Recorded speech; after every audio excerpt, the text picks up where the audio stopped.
दुश्मना नाल ए जमाना जाल में ते जाल में रहना है ओए आ कच्चियां अंबियां ता मैं चब के खा जूं देखी चल बनदा की ब्लेड लेने सारे मैं पिछों पाड़ दूं मेरे साले फोड़ दे Okay, let me explain what you just saw.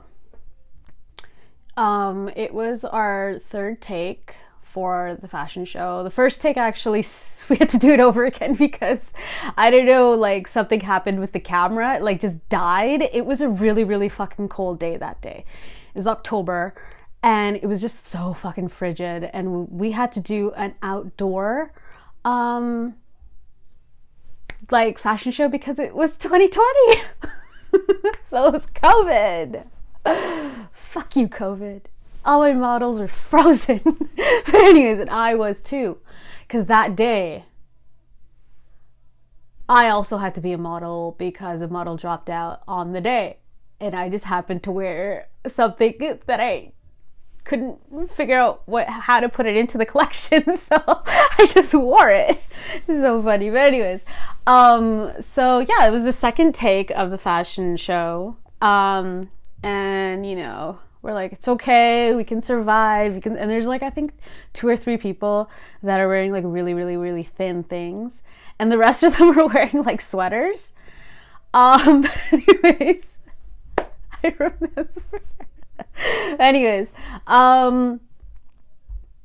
this motherfucker comes in and he sees us rehearsing too. Like we're there. Doesn't have the audacity to go ahead and talk to the freaking media, the freaking cameras and all that stuff, which he was there first with his family, and there's like 2 kids, and there's like I think a wife in there or something.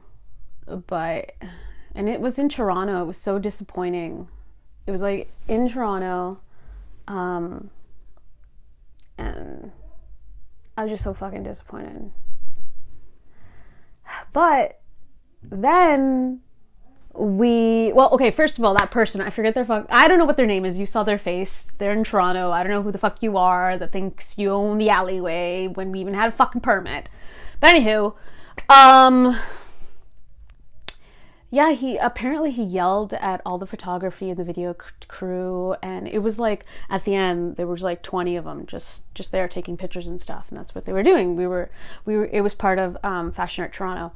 And yeah, starts yelling at all of them and telling them that like it was so toxic masculinity, like I own this, I own the building, I just some fucking like everybody was just like it was so on brand for me too. Like, I was like, what? I was like, I can't make that shit up. It just happened.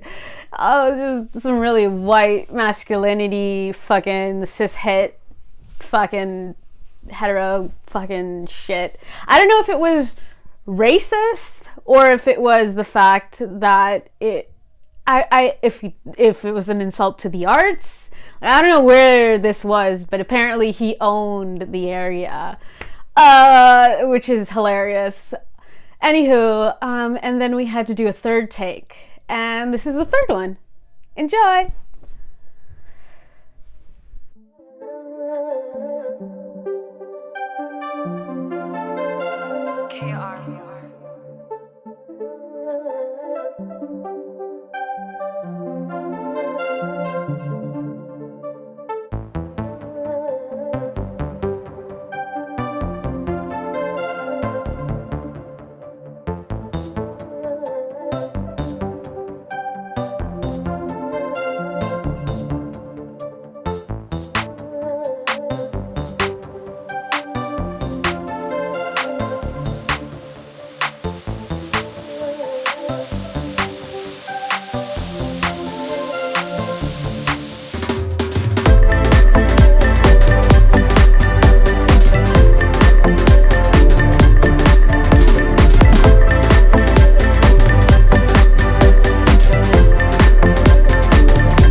hope you enjoyed the last one, which was, it was so awesome.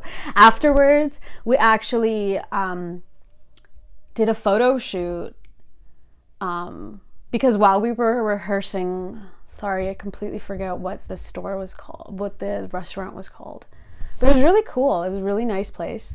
Anyway, so while we were rehearsing for that fucking racist, streetwear hater person showed up in this part 2, there was a guy that came, I think he's Italian or something, but he was like the most dopest white guy. That was the funniest part about that.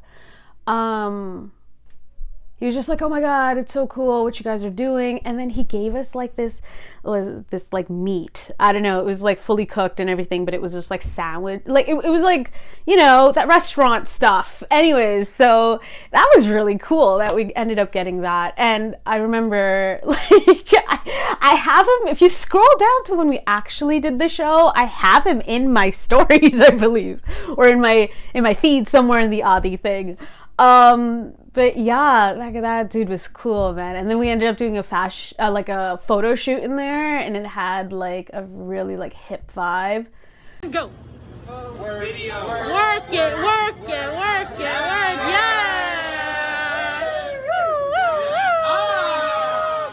One more.